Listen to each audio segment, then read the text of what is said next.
என்கின்றேன்.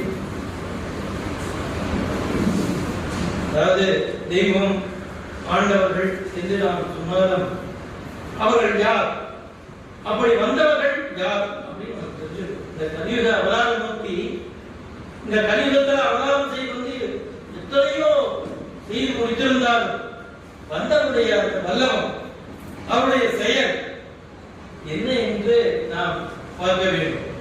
வந்தவர்கள் யார் அப்படின்னு சொன்னால், ஒவ்வொரு யுகத்திலையும் எத்தனையோ பெரியவர்கள் வந்திருந்தாலும் இந்த கலியுக கடைசியில் அவதாரம் செய்திருக்கின்ற நம் தெய்வம் அவர்கள் யார் என்று சொன்னால், வண்ண